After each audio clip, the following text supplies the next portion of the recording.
तो पहले exam pattern के बारे में थोड़ा सा नए बच्चों को बताएंगे और क्या चीज़ें लेनी हैं उनको, वो सारी चीज़ें।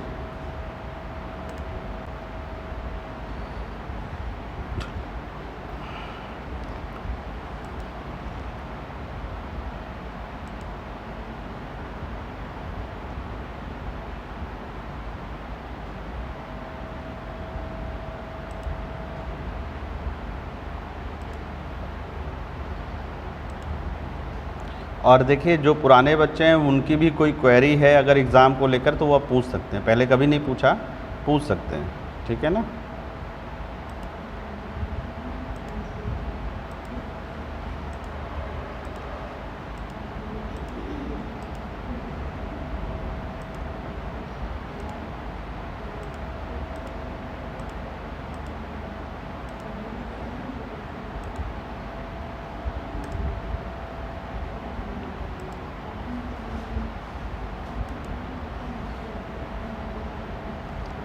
तो चलिए पहले तो आप लोग क्वेश्चन पूछ लीजिए जो आप लोग को लगता है एग्ज़ाम से रिलेटेड आपके मन में आते हैं, चाहे मीडियम को लेकर हो चाहे तैयारी को लेकर हो।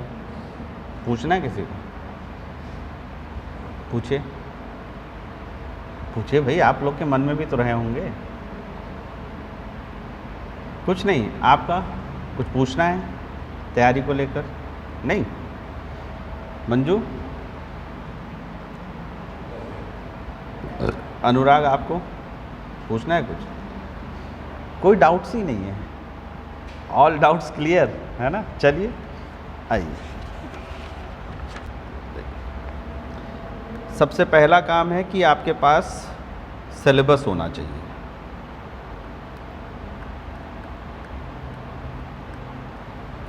सिलेबस, ठीक है। तो अगर आपको यूपीएससी की तैयारी कर रहे हैं तो यूपीएससी का सिलेबस आपके पास हो, है ना।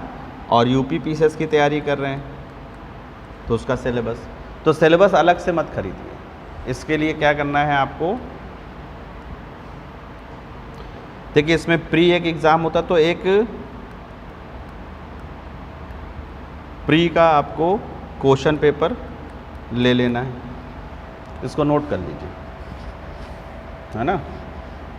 क्या खरीदना है, एक तो प्री का क्वेश्चन पेपर आपको ले लेना है 10 इयर्स का, ठीक है। 10 इयर्स के प्री के क्वेश्चन पेपर ले लेने हैं, प्री एग्जामिनेशन बोल देंगे, है ना। फिर मेंस का एग्ज़ाम होता है तो मेंस का भी 10 इयर्स का क्वेश्चन पेपर आपको, दोनों में ही आपको सिलेबस मिल जाएगा, ठीक है ना। जब आप क्वेश्चन पेपर खरीदेंगे तो इसी में आपको सिलेबस मिल जाएगा। इसके अलावा देखिए आपको क्या करना है, जीएस या जीके की आती है एक ल्यूसेंट, पतली सी आती है। इसमें जितने भी सब्जेक्ट आप पढ़ेंगे उनके फैक्ट दिए हुए हैं, ये खरीद लेना है आपको, ठीक है ना। यहाँ पर शायद पड़ी हुई है कि नहीं,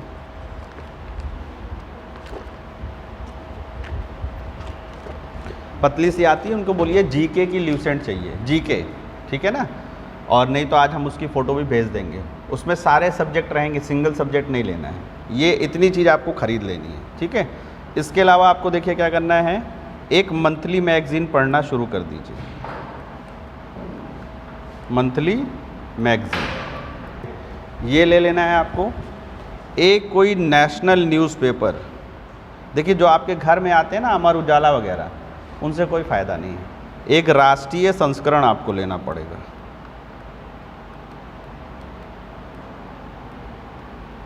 नेशनल न्यूज़पेपर पढ़ते हैं अभी कोई न्यूज़पेपर? कौन सा? द हिंदू, है ना। देखिए इंग्लिश वालों के लिए द हिंदू आ जाता है, हिंदी वाले बच्चों के लिए क्या है, दैनिक जागरण, इसका राष्ट्रीय संस्करण भी आता है, ठीक है, जो दिल्ली से प्रकाशित होता है। तो न्यूज़पेपर वाले को अगर बोल देंगे कि मुझे एक नेशनल न्यूज़पेपर चाहिए तो चाहे दैनिक जागरण ले लें, ठीक है ना, या फिर एक और आता है, ठीक है ना। इतना आपको अभी से शुरू कर देना है, ठीक है, इतनी चीज़ें। तो इसमें आपको देखिए क्या करना है, तो जो प्री सिलेबस पहले तो आपको पढ़ना शुरू कर देना है, आप लोग भी पढ़ते रहिए लगातार, पुराने बच्चे भी। सिलेबस, डेली सिलेबस में जो भी आपको है, आप जैसे वर्ड हिस्ट्री शुरू कर रहे हैं, वर्ड हिस्ट्री का सिलेबस डेली पढ़िए। अभी तक तो आप लोगों ने साइंस टेक पढ़ा, सिलेबस याद है उसका? नहीं याद होगा। सिलेबस जब तक याद नहीं कर लेंगे तब तक आप कभी भी तैयारी नहीं कर पाएंगे। क्यों? जब आपको सिलेबस याद होगा तो आपको पता रहेगा कि हम जो टॉपिक पढ़ रहे हैं उसमें से क्या चीज़ एग्ज़ाम में आने वाली है। इसलिए सिलेबस हमेशा याद करके रखिए, ठीक है? आपके सामने सिलेबस होना चाहिए। तो सारा चीज़ देखिए, फर्स्ट जो बहुत सारे बच्चे एग्ज़ाम के आंसर राइटिंग करते हैं ना, वो सिलेबस को आधार बना के बहुत सारी चीज़ें करनी पड़ती हैं। सिलेबस से बहुत सारे टॉपिक मिलते हैं, ये समझ में आता है। उसमें ये समझ में आता है कि पेपर 2 में अगर ज्योग्राफी का क्वेश्चन आया तो हमें क्या लिखना है, और पेपर 1 में ज्योग्राफी का क्वेश्चन आया तो क्या लिखना है। ये सबसे बड़ी चीज़ है, इसलिए सिलेबस याद होना चाहिए। तो सबसे पहला काम आप क्या करेंगे घर पे, रोज़ सिलेबस याद करिए, ठीक है ना। फिर जो क्वेश्चन पेपर दिए हुए हैं उनको केवल रीडिंग लगाना है, सॉल्व नहीं करना है। रीडिंग लगा लेंगे तो उससे ये रहेगा कि आपको पता रहेगा कि क्या चीज़ें आती हैं एग्ज़ाम में। फिर आप ये जीके की जो ल्यूसेंट ले लेंगे, इसको क्या करना है कि जो सब्जेक्ट हम पढ़ाएंगे उसमें से वो चीज़ वहाँ पर याद कर लेनी बस, ताकि जब आप प्री का कोई भी एग्ज़ाम दें, किसी का भी प्री देंगे तो रिवीजन करने में आसानी हो जाएगी। पढ़ाया यहाँ पे जाएगा और आपको उसमें से केवल उसको तैयार कर लेना है। मंथली मैगज़ीन अभी से आदत डाल लीजिए, उसको महीने में 3 बार पढ़ना है, ये मान के चलिए। पहली रीडिंग 15 डेज़ में करिए, फिर 7 डेज़ में दूसरी रीडिंग करिए। अभी से डाल लीजिए। क्यों? क्योंकि लगभग 24 मैगज़ीन आपको पढ़नी पड़ेंगी जब आप प्री का एग्ज़ाम देंगे। पिछले 24 मैगज़ीन आपको पढ़नी पड़ेंगी, ये अभी से शुरू कर दीजिए, ठीक है ना। उसके अलावा हाँ, एक चीज़ और ख़रीद लीजिए, यूपीएससी की इंडिया ईयर बुक, इसका नाम भी लिख लीजिए। गवर्नमेंट वाली जो आती है, राष्ट्रीय, है ना, वो वाली खरीदिएगा। काफ़ी मोटी सी होती है, इतनी मोटी रहेगी, है ना, लिया है ना। तो उसमें क्या करना है कि जो सब्जेक्ट हम पढ़ाएंगे उसके चैप्टर उसमें दिए होंगे, तो वो भी साथ में उसी समय रिवाइज कर लेने हैं। इंडिया ईयर बुक से हर साल क्वेश्चंस आते हैं, खरीद लीजिए। अगर नहीं खरीदी है अभी, इतनी चीज़ें आपके पास पहले से होनी चाहिए, ठीक है ना। यानी सिलेबस, यानी कि जो क्वेश्चन पेपर लेंगे उसमें सिलेबस रहेगा आपका, ठीक है। एक ल्यूसेंट की जीके खरीद लेंगे आप, ठीक है। उसके अलावा हर महीने एक मैगज़ीन खरीदना शुरू कर दीजिए। अभी मंथली मैगज़ीन मैंने दृष्टि की बताया है, वही ले लीजिए। एक न्यूज़पेपर राष्ट्रीय संस्करण, ये आपको पढ़ना रहेगा। इसको 45 मिनट से ज़्यादा रोज़ नहीं पढ़ना है। स्पीड इतनी बनानी है कि तेज़ी से सारी चीज़ें 45 मिनट्स में देख लें, वरना बहुत लोग क्या होता है कि 2-3-4 घंटे न्यूज़पेपर में ही बिता देते हैं। उतना समय नहीं देना है आपको। एक ले लेनी है मोटी सी इंडिया ईयर बुक, ठीक है ना। तो इसमें हम आपको बताते रहेंगे, उसमें चैप्टर दिए हुए हैं, तो जो यहाँ पढ़ाया जाएगा उसमें से वो चैप्टर पढ़ लीजिएगा, ठीक है ना। इतनी चीज़ें आपके पास होनी चाहिए पहले से, ठीक है जी। अब मैं आपको एग्ज़ाम का पैटर्न बता देता हूँ कि कैसे आपका एग्ज़ाम होगा, ठीक है ना। थोड़ा सा उसके बारे में भी बता दें। बाकी लोग को तो पता ही है, लेकिन नए बच्चों को थोड़ा सा देखो।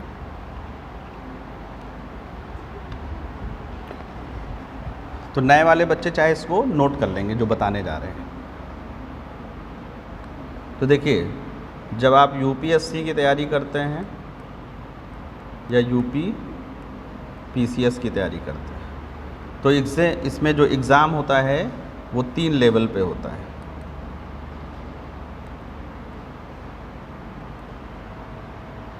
तीन लेवल पे एग्ज़ाम होगा आपका। सबसे पहले आपका प्री का एग्ज़ाम होगा, प्रारंभिक परीक्षा, ठीक है। इसमें सारे क्वेश्चन आपके ऑब्जेक्टिव आएंगे, MCQ, मल्टीपल चॉइस क्वेश्चंस, ठीक है। फिर उसको जब क्वालिफाई कर लेते हैं, जैसे अभी हुआ है संडे को, उसको क्वालिफाई कर लेते हैं तो फिर आपको मुख्य परीक्षा देने को मिलेगी, मेंस।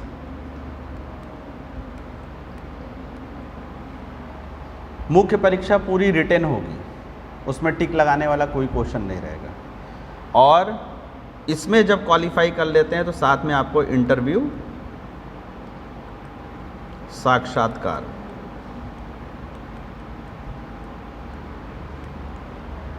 तो देखिए यहाँ पर जो आपकी मेरिट बनेगी वो इन दोनों के नंबर्स को जोड़कर बनेगी।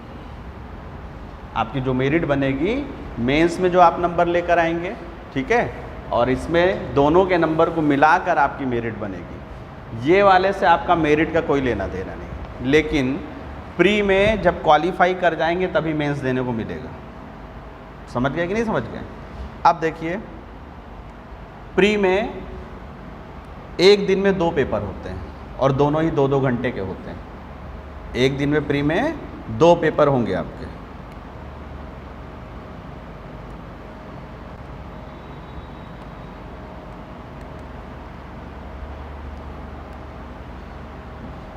एक होगा जीएस का फर्स्ट पेपर और दूसरा होगा जीएस सेकंड, जिसको कहते हैं civil services aptitude test, CSAT. इसमें आपकी मैथ और रीजनिंग वगैरह आएगी, वो भी हम ही पढ़ाएंगे। शाम वाले बैच में पढ़ा ही रहे थे, कुछ बच्चे पढ़ रहे हैं, कुछ नहीं पढ़ रहे हैं, क्योंकि वर्ड हिस्ट्री का है ना, इसीलिए वहाँ पर नहीं पढ़ाया मैंने ये। तो ये देखिए 2 पेपर होंगे, सुबह 9:30 से रहता है ना, सुबह 9:30 से 11:30 जीएस का फर्स्ट पेपर होगा। और नेक्स्ट कितने बजे से होता है? 2:30 से 2:30 से 4:30 इसका जो फर्स्ट पेपर होगा, ठीक है, इसी में आपको पास होना है। इसमें 100 क्वेश्चन आएंगे और उसी पे मेरिट बनेगी और उसी के बेस पर आप मुख्य परीक्षा देंगे। यहाँ पर सिर्फ आपको 33% नंबर लाने हैं, यानी इसका मेरिट से कोई लेना देना नहीं, इसमें आपको सिर्फ 33% नंबर लाने हैं। यही काम मेंस में करते हैं। मेंस में हिंदी और इंग्लिश का पेपर होता है, तो हिंदी इंग्लिश की कॉपी पहले चेक होती है, और होता क्या है कि हर साल 1500 बच्चे उसी में फेल हो जाते हैं, तो उनकी फिर बाकी की जीएस की कॉपी चेक नहीं होती। क्यों चेक करें, है ना, फालतू में नहीं चेक होती। इसीलिए यहाँ पर भी पहले आपका सीसैट का नंबर देखा जाएगा, वह, लेकिन वैसे तो नंबर दोनों के बता दिए जाते हैं, इसमें वैसे नहीं है। तो इसमें आपको क्वालिफाई करना है, मेरिट आपकी इससे बनेगी, और इसी को हम मेनली यहाँ पे पढ़ेंगे। ये भी पढ़ेंगे, ऐसा नहीं है कि ये नहीं पढ़ेंगे, इसको भी सबसे मेन आपका ये है। अब देखिए, जो जीएस का फर्स्ट पेपर आपका होगा, इसमें आपके 100 क्वेश्चंस आएंगे। और सोच लीजिए, पिछली बार इतना टफ पेपर था कि अगर किसी ने 35 क्वेश्चन सही कर लिए माइनस मार्किंग के बाद, 38 या 35 के आसपास था, तो सेलेक्ट हो गया। अब आप सोचिए कितना टफ पेपर होता होगा। और दिक्कत ये है कि आप अभी भी पेपर उठाएंगे तो सोचेंगे इसमें 100 के 100 क्यों नहीं आते हमको, तो उसमें आपको बस क्वालिफाई करना है। इस बार का 50 से 55 जाने वाला है, इतना तो जाएगा ही जाएगा। इस बार पेपर इजी आ गया है ना। तो मेरिट पहले से डिसाइड नहीं होती, कट ऑफ वगैरह सब हर साल के पेपर से कट ऑफ डिसाइड होता है। आप लोग के मन में आता है ना, सर कट ऑफ कैसे डिसाइड होता है, तो मैं भी आपको बताऊंगा कि कट ऑफ कैसे, ऐसे हल्का सा बता देते। फिर देखिए, मान लीजिए उनको 100 बच्चों को लेना है सिलेक्शन में। अब 100 बच्चों के बस ऊपर से 100 बच्चे ले लिए जाते हैं, फिर जो सबसे आखिरी वाला बच्चा होता है वही उसका कट ऑफ बन जाता है उस एग्ज़ाम का। ये नहीं होता है जैसे हम लोग के एग्ज़ाम में क्या होता है कि भाई 33% जो पा गया वो पास हो जाएगा। यहाँ ऐसा कुछ नहीं है। यहाँ पर उनको अगर 25,000 स्टूडेंट्स लेने हैं मेंस के एग्ज़ाम के लिए, तो वो ऊपर से 25,000 ले लेंगे और बस उसके बाद चाहे जितने नंबर हो किसी का नहीं लिया जाएगा, और सबसे आखिरी जो बच्चा होगा वही उस साल का कट ऑफ हो जाता है, और कुछ नहीं है। तो ऐसा ये जो मैंने कट ऑफ इसी हिसाब से जो डिसाइड किया है, ये मान के चलिए, है ना। तो कोई चीज़ यहाँ पर कट ऑफ होती नहीं है कि आप, लेकिन हर साल के हिसाब से अंदाज़ा लग जाता है कि कितने क्वेश्चन लगभग आपको करने हैं। और लोग क्या है कि कट ऑफ की तैयारी करने लगते हैं। क्यों भैया कट ऑफ की तैयारी क्यों कर रहे हैं? आप तैयारी करिए कि आपके 60 क्वेश्चन हो सके। अब यहाँ पर मान के चलिए कि 70 से 75 क्वेश्चन आपको अटेंड करने थे, यानी कि लगभग 25 से 30 क्वेश्चन ऐसे थे जिनको आपको देखना ही नहीं था। और आप उसी में उलझ कर रह जाएंगे। तो आप अभी पिछले साल के पेपर उठाएंगे तो वही होगा, उसमें से 30 क्वेश्चन ऐसे होंगे जो आपको नहीं करने थे अगर उस साल आप पेपर दे रहे हैं, और आप उसी 30 क्वेश्चन में उलझे रहेंगे कि इसके लिए हमें कहाँ कहाँ से पढ़ना है। नहीं पढ़ना है। क्यों? क्योंकि उससे मेरिट बननी ही नहीं है।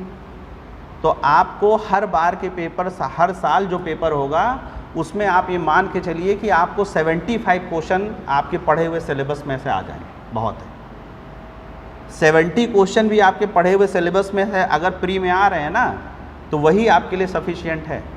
100 क्वेश्चन कभी नहीं आएंगे, हो ही नहीं सकता। रिकॉर्ड पुराने क्वेश्चन पेपर हैं उनका रिवीजन करना है बस। सबसे बड़ी गलती लोग क्या करते हैं, वो क्वेश्चंस लिख कर रख लेते हैं पुराने आए हुए, उससे कभी भी सिलेक्शन नहीं होगा। मेरे एक फ्रेंड नहीं होगा, आपको टॉपिक पढ़ने पड़ेंगे, फिर उस टॉपिक से चाहे जितने क्वेश्चन बने आपके, आप कर सकते हैं आराम से। जैसे साइंस टेक मैंने आपको बेसिक्स पढ़ा दिया, अब साइंस टेक का कोई भी टॉपिक है जो करंट अफेयर्स में नया आएगा तो उस बेसिक को जोड़कर आप उसको पढ़ सकेंगे। मान लीजिए अभी कोई नई मिसाइल टेक्नोलॉजी आ जाए, अब तो समझ जाएंगे ना मिसाइल टेक्नोलॉजी क्या होगी। या फिर कोई साइंस टेक पढ़ते रहे होंगे मैगजीन में तो समझ में नहीं आता रहा होगा, लेकिन अब आपको मैं अगर कभी बता दें कि ये लॉन्ग रेंज मिसाइल है, इसकी डिस्टेंस ये है, ये बैलिस्टिक मिसाइल है, अब तो आपको समझ में आएगा कि नहीं आएगा? आएगा। तो मेरा काम है आपका वो बेसिक्स तैयार कर देना जिसके आधार पर आप बड़े से बड़ा क्वेश्चन फिर कर सकें। ये है काम मेरा, तो यही करना है आप लोगों को, ठीक है ना। तो इसकी तैयारी ऐसे ही है कि आज जैसे शुरू किए हैं तो अगले 2 साल तक फिर लगातार तैयारी चलनी है, बीच में ब्रेक नहीं करिएगा। ब्रेक लेंगे तो आप देख रहे हैं कितना कम कट ऑफ जाएगा। और आप लोग को इसमें 100 क्वेश्चन की तैयारी नहीं करनी, मैं पहले बता रहा हूँ। मैं आपको इसमें से 75 क्वेश्चंस की तैयारी करा दूंगा ये, और 100% तैयारी करेंगे हम लोग मेंस की, क्योंकि उसमें सब कुछ करना है। तो और मेनली तैयारी मेंस की ही करेंगे, उसमें से 75 क्वेश्चन कैसे करने हैं आपको, क्योंकि यहाँ पर आपको बताएंगे कि ये जो 75 क्वेश्चंस हैं इसमें से 30 क्वेश्चन तो आपके मेंस के सिलेबस से उठा कर दिए जाते हैं। ये चीज़ है, समझ रहे हैं ना। 30 क्वेश्चन अब यूपीएससी क्या करता है, आपके मेंस के एग्जामिनेशन का जो सिलेबस होता है ना उसमें से उठा कर दे देता है। क्योंकि अभी आप लोग सिलेबस देखेंगे तो उसमें आप देखेंगे प्री में कुछ लिखा ही नहीं, सिर्फ लिखा है हिस्ट्री, जबकि मेंस का आप उठाएंगे तो उसमें लिखा है हिस्ट्री में क्या क्या चीज़ें पढ़नी है, कॉलोनियल पीरियड पढ़ना है, उपनिवेशवाद पढ़ना है, ये चीज़ आपको मेंस में मिलेगी, ठीक है। यहाँ पर सिर्फ लिखा है पॉलिटी। मेंस का जब सिलेबस उठाएंगे तो उसमें लिखा हुआ मिलेगा गवर्नेंस, ये चीज़ें, उसमें एनजीओज लिखा हो, तो एनजीओज का क्वेश्चन आ रहा है प्री में। इसलिए आपकी तैयारी कैसी होनी चाहिए, प्री और मेंस की। जो मेंस की तैयारी कर लेता है ना, प्री जानते हैं क्यों रखा गया? प्री तो इसलिए रखा गया कि ऐसा ना हो 5 लाख बच्चों की मेंस की कॉपी चेक करनी पड़े। प्री तो इसलिए रखा गया ना। अब देखिए प्री इसलिए रखा गया है, यानी आपको पढ़ना, तैयारी करना है मेंस की और इंटरव्यू की, और उसी में से आपको प्री देना है। और लोग सोचते हैं हम प्री की तैयारी करें, प्री की तैयारी से आपका सिलेक्शन होना ही नहीं है, मेरिट तो आपकी मेंस से बननी है ना। तो आपकी जो बच्चा आंसर राइटिंग करेगा, 2 साल तक लगातार आंसर राइटिंग करेगा, उसका सिलेक्शन हो जाएगा। 99% चांसेस रहते हैं। हम लोगों ने आंसर लिखे तब इंटरव्यू देने को मिलता था, ऐसे थोड़ी नहीं। खूब सारा पढ़ने से नहीं होने वाला था, डेली आंसर लिखते थे, ये मान के चलिए, समझ रहे हैं ना। तो writing practice, writing skill develop नहीं होगी तो सिलेक्शन नहीं होगा। आप खूब सारा पढ़ लेंगे, कुछ नहीं होगा। अभी मैं आपको बोल दूं, आप अपने बारे में सबसे अच्छा जानते हैं, मैं कह दूं कि 150 वर्ड में 6 मिनट में लिखिए, नहीं लिख पाएंगे, और उसमें लिखेंगे भी तो सेंटेंस अच्छे नहीं होंगे। ये सबसे बड़ी चीज़ है। तो मेंस ही मेन होता है। तो चलिए यहाँ पर देखिए, तो ये 100 क्वेश्चन का आपका प्री का पेपर होगा, ठीक है ना। अब देखिए इसके नंबर होंगे 200 नंबर, और 2 घंटे मिलेंगे, लेकिन इसमें 1/3 नेगेटिव मार्किंग भी है। ये है, यानी 3 क्वेश्चन गलत कर दिए तो 1 सही क्वेश्चन चला जाएगा आपका, ये मान के चलिए। तो बहुत सोच समझ के करना है, है ना, समझ रहे हैं ना। और दूसरी तरफ इसमें आते हैं आपके 80 क्वेश्चंस, ये भी 200 नंबर है, 80 क्वेश्चंस आएंगे आप, ठीक है, और मार्क्स वही 200। लेकिन इस 200 में आपको 66 नंबर लाने हैं, बस आप क्वालिफाई कर देंगे। इस 200 में सिर्फ 66 नंबर के क्वेश्चन आपको कर लेने हैं। इसीलिए कहते हैं मैथ रीजनिंग मैथ जिसकी अच्छी है ना, लगभग ये रहता है कि 50% के आसपास आपकी मैथ रीजनिंग रहती है और 50% आपके सेंटेंस वाले क्वेश्चंस आते हैं, है ना। तो दोनों तरीके से है। अगर आपने सेंटेंस पे खूब सारी प्रैक्टिस कर रखी है, अगर मैथ रीजनिंग आपकी वीक है ना, तो पढ़नी तो पड़ेगी। क्यों? ताकि कम से कम 40 में से 10 क्वेश्चन ही आप मैथ रीजनिंग के लगा सकें। बाकी आपकी प्रैक्टिस फिर आपकी स्टैंजा पे करिए खूब सारी। अगर आपको मैथ रीजनिंग से डर लगता है तो ठीक है ना, तो फेल तो अब मैथ अब ऐसा तो है नहीं कि ये C-सेट नहीं देंगे, देना तो पड़ेगा ही। तो इसमें आपको ये मान के चलिए कि 80 क्वेश्चंस हैं, ठीक है ना। 80 में आपको 30 क्वेश्चन सही कर दीजिए। 2 घंटे में आपको 70 से 75 क्वेश्चन अटेंड करने हैं, तो आपका समय घट गया ना। कहते हैं ना 100 क्वेश्चन करने हैं 2 घंटे, 100 नहीं करने भाई, 100 आएंगे, करने तो 75 है। तो अपना रेशियो जोड़िए कि मुझे 2 घंटे में 75 क्वेश्चन के लिए कितना समय देना है, और वही यहाँ पर रखिए। 2 घंटे में 80 क्वेश्चन नहीं करने हैं, इसमें से 45 क्वेश्चन करने हैं। तो अपना टाइम रेशियो बनाइए कि हमें 2 घंटे में 45 करने। तो मैं क्या 1 से सवा घंटा मैं लगभग सारे मैथ रीजनिंग के क्वेश्चन करता था, जिनकी संख्या कभी कभार 30 के आसपास ही रहती थी। 30 क्वेश्चन। अब 30 करने के बाद ये लगता था कि एक आधे गलत ना हो जाए, तो अगले 45 मिनट में फिर स्टैंजा वाले क्वेश्चन करता था, वो भी बिल्कुल ईजी, क्योंकि स्टैंजा में भी बच्चे क्या है अपनी तुर्रम खां दिखाने लगते हैं। जैसे एक स्टैंजा दे दिया, उसके 4 क्वेश्चन दे दिए, उसमें से 2 बिल्कुल ईजी होंगे। अब वो तुर्रम खां में क्या करेंगे तो चारों ही करेंगे। ये नहीं करना है। अगर कोई सेंटेंस पढ़ा और उससे जो क्वेश्चन बनाए गए हैं उसमें से जो इजी क्वेश्चन लग रहा है उसी को अटेंड करिए। रिस्क तब लीजिए जब आपके क्वेश्चन ना हो रहे हो। तो हम लोग क्या करते थे, हर स्टैंजा में से जो सबसे इजी क्वेश्चन है, तो कई बार बहुत लोग क्या है एक ही स्टैंजा के 4 क्वेश्चन में झेलते रहते थे। हम लोग क्या करते थे 5 स्टैंजा के, हर स्टैंजा के एक क्वेश्चन जो सबसे इजी होता था उठा कर डालते थे। ये करना है, स्ट्रैटेजी बनानी पड़ेगी। तो सबसे इजी स्टैंजा उठाते थे, जैसे ही लगता था ये स्टैंजा समझ में नहीं आ रहा, ऐसा है सबसे इजी, भाई उसमें से हमको अपने नंबर बढ़ाने हैं ना।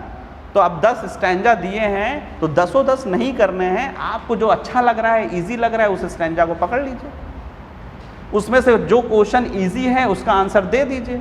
ज़रूरी थोड़ी नहीं कि जो नहीं आ रहा उसका भी आंसर देना है, ना दीजिए। ये सारी चीज़ें यहाँ पर आप लोग को ध्यान रखनी है, ठीक है ना। ये हमेशा याद रखिए, यही सब गलतियाँ होती हैं। होता क्या है कि आप लोग सोचते हैं कि हम 100 के 100 क्यों ना करें, हम 80 के 80 क्यों ना करें, मन में यही आता है। और जो ये सोच कर करता है वो ज़रूर फेल हो जाता है, ये मान के चलिए, है ना।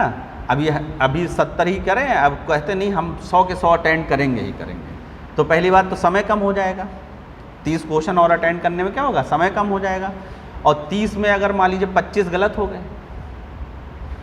तब क्या होगा, ठीक है ना। तो इसलिए रिस्क नहीं लीजिए कभी भी जब माइनस। तो ये आपका रहेगा 200 नंबर का पेपर, ठीक है। और इसी से आपकी मेरिट बनेगी। इसी में आपके कुछ सब्जेक्ट्स बता देते हैं जो आप लोग को मैं पढ़ाऊँगा। इसमें आपका देखिए रहेगा इतिहास, हिस्ट्री, भारतीय राष्ट्रीय आंदोलन, इंडियन नेशनल मूवमेंट, ठीक है। ये आप लोग सिलेबस उठाएंगे तो उसमें मिल जाएगा। इसमें हम लोग आपको पढ़ाएंगे भूगोल यानी ज्योग्राफी, ठीक है। इसमें ही आपका सब्जेक्ट है भारतीय राज्य व्यवस्था, इंडियन पॉलिटी,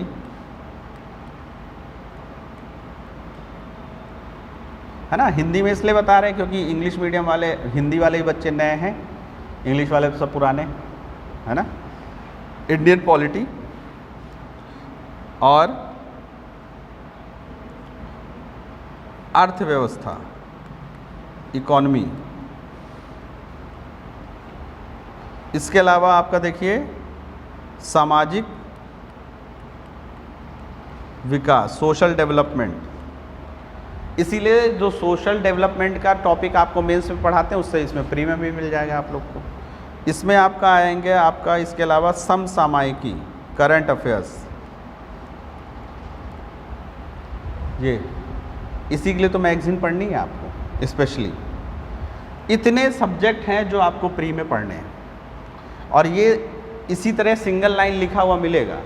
मेन मिलेगा आपको जो मुख्य परीक्षा का सिलेबस दिया होगा उसमें जो चीज़ें दी हैं। आप कभी भी आपका प्री के क्वेश्चन आए ना, अब आप कभी भी प्री के क्वेश्चन उठाइएगा और उसके चले जाइएगा मेंस का जो सिलेबस दिया है, फिर आप देखेंगे मेंस के सिलेबस से वो क्वेश्चन आया हुआ है। ये चीज़ हमेशा ध्यान दीजिएगा। प्री में तो हिस्ट्री केवल लिखा हुआ है, लेकिन मेंस का जब आप सिलेबस उठाएंगे वहाँ लिखा है एनजीओ, ठीक है, पहला एनजीओ का क्वेश्चन आया, यानी कि सिलेबस कहाँ से डिसाइड हो रहा है, मेंस के परीक्षा के उससे। ये है, इसीलिए तो प्री में डिटेल सिलेबस नहीं दिया है ना उन्होंने सब्जेक्ट लिख दिया। डिटेल सिलेबस आपका मेंस के सिलेबस में दिया हुआ है, वहीं पे दिया हुआ है, ठीक है ना। देखिए आपको, आप खुद देख सकते हैं, इसमें कोई डिटेल नहीं दी हुई है, केवल ऊपर देखिए लिखा हुआ है करंट इवेंट्स, करंट अफेयर्स, बस इतना दे दिया। प्री में देख रहे हैं आप लोग, केवल सब्जेक्ट का नाम लिखा हुआ है, तो फिर आपको कैसे पता चलेगा कि सब्जेक्ट में क्या पढ़ना है, क्योंकि हर सब्जेक्ट की छोटी किताब भी आती है, बड़ी किताब भी आती है। तो देख लें प्री का ऐसे दिया हुआ केवल। तो यानी कि जब मेंस का सिलेबस आप उठाएंगे, देखें इसमें मेंस, अब जब मेंस का सिलेबस आप उठाते हैं तो उसमें दिया है कि कल्चर ऑफ इंडिया में कितनी चीज़ें आपको पढ़नी है। जब मेंस का सिलेबस उठाते हैं तब आपको दिया है कि आधुनिक भारतीय इतिहास में आपको क्या करना है, मॉडर्न हिस्ट्री में आपको देखिए क्या क्या पढ़ना है, personalities from the mid 18th century, इसीलिए तो गांधी जी के बारे में आता है। और ऐसा नहीं कि केवल उस समय भारतीय जो व्यक्ति थे उनके बारे में आएगा, जो अंग्रेज भी हैं, है ना, जैसे आपकी एनी बेसेंट, है ना, इन लोगों के बारे में भी आता। तो कहाँ से आ रहा है, मेंस के सिलेबस से निकल रहा है सारा, दिख रहा है ना आपको, सारा कुछ आपका मेंस के सिलेबस से निकल कर आ रहा है। इसमें दिया है कि जो फ्रीडम स्ट्रगल है उसकी स्टेजेस मेंस में दी हुई हैं, यानी जो स्वतंत्रता आंदोलन चलाया है तो उसके कौन कौन से चरण थे, तो वो चरण पर क्वेश्चन तो आता है आपका प्री में। तो वो सिलेबस आपको कहाँ पे मिल रहा है, इसमें ये देखिए वर्ड हिस्ट्री जो हम शुरू करने जा रहे हैं, ये देखिए हम लोग 18वीं शताब्दी से शुरुआत करें, यही तो हमको पढ़ना है, वर्ड हिस्ट्री। तो आज जो हम शुरू करने वाले हैं वो आपका वर्ड हिस्ट्री शुरू करने वाले हैं। इसमें देखिएगा कॉलोनाइजेशन, ये इंडस्ट्रियल रिवोल्यूशन, है ना, औद्योगिकरण, यही सब तो पढ़ना है। लेकिन अब इसमें टॉपिक दे दिया है, लेकिन हम इसको सीक्वेंस में पढ़ेंगे कि आखिर इंडस्ट्रियलाइजेशन के पीछे का कारण क्या था। लेकिन वो 3 किताबें पढ़ेंगे ना आप, उससे आपका ये वर्ड हिस्ट्री और अंतर्राष्ट्रीय संबंध IR, उसमें आप एक NCERT में देखेंगे, उसमें इंटरनेशनल ऑर्गेनाइजेशंस दिए हुए हैं, यूनाइटेड नेशन और सारी चीज़ें, वो सारे उसमें दिए हुए हैं। तो हमने कहा ना कि सिलेबस आपका यहाँ से डिसाइड होता है, मेंस से, ठीक है। ये देखिए वहाँ पर केवल सोसाइटी दी हुई थी, सोसाइटी में कितने सारे टॉपिक हैं ये मेंस में दिए हुए हैं, ठीक है ना, ठीक है। अर्बनाइजेशन की प्रॉब्लम वगैरह देखिए, ज्योग्राफी यहाँ पर दिया हुआ है, भूगोल, तो यहाँ से आपका सिलेबस डिसाइड होगा, ठीक है ना। आइए, तो यहाँ प्री में केवल नाम लिखा हुआ है, पढ़ना क्या है उसके लिए आपको पहले तो आप क्वेश्चन पेपर पुराने लगाएंगे तो आपको पता होगा कि किस किस कहाँ से पूछते हैं। अकबर से क्या पूछते हैं, औरंगजेब से क्या पूछते हैं, चक्रवात यानी साइक्लोन से क्या पूछते हैं, वो साइक्लोन से साइक्लोन का स्ट्रक्चर पूछते हैं, या साइक्लोन के समय वेदर कंडीशन पूछते हैं, या साइक्लोन का फॉर्मेशन कैसे होता है ये पूछते हैं। ये कैसे डिसाइड होगा, जब आप क्वेश्चन पेपर देखेंगे। आप लोग क्वेश्चन पेपर नहीं देखते तो क्या होता है कि आप लोगों को मैं जो भी पढ़ाता हूँ आप लोग पूरा का पूरा एक जैसा पढ़ने की कोशिश करने लगते हैं, पूरा का पूरा बराबर रटने की कोशिश करने लगते हैं। यानी मैंने एक पेज पढ़ाया, उसमें क्या इंपॉर्टेंट क्या नहीं, इससे लेना देना नहीं है, आप पूरा ही याद करने लगते हैं। किसी चीज़ को पढ़ के, उसको पढ़ के फिर उससे जो आउटपुट है जब तक वो नहीं निकल रहा है तो पढ़ना बेकार है ना। ये जैसे इतनी देर से मैंने कुछ चीज़ें बताई और मैं कहूँ कि अब इसको आप 50 वर्ड्स में लिखिए कि मैंने क्या बताया, तो आप मेन चीज़ें लिखेंगे कि सर ने ये चीज़ें बताई हैं, उन्होंने बताया कि एग्ज़ाम का पैटर्न ऐसा होता है। ये चीज़ जब तक नहीं होगी तो यही चीज़ यहाँ पर है। तो आप पहला पेपर ये हो गया आपका प्री का, और ये इन दोनों को देंगे आप, इसमें से क्वालिफाई करेंगे। यानी कि हमने बताया ना 27 से 28 क्वेश्चन, इसमें ज़्यादा नहीं। आपके माइनस मार्किंग के बाद अगर 28 क्वेश्चन सही हो जाते हैं तो फिर क्वालिफाई कर गए, ये मान के चलिए, ठीक है। और इधर की तरफ हमने क्या बताया आपका, इस बार 70 से 75 करिए और आपके सही कितने हो जाएं उसमें से 50 से 55 माइनस मार्किंग के बाद, बस। यानी आपने 75 अगर किए, आपके 60 सही हो और 15 गलत हो जाए तो 5 कम हो जाएगा और कितना बचेगा 55। यही तो होगा माइनस मार्किंग का। ये होगा कि आपने 75 क्वेश्चन किए, इसमें से आपके सही हुए 60, कितने गलत हो गए 15, यानी बचे कितने 55 करने के बाद पहुंचेंगे मेंस एग्जामिनेशन में, मुख्य परीक्षा में। और उसके लिए सबसे पहली नीड वही है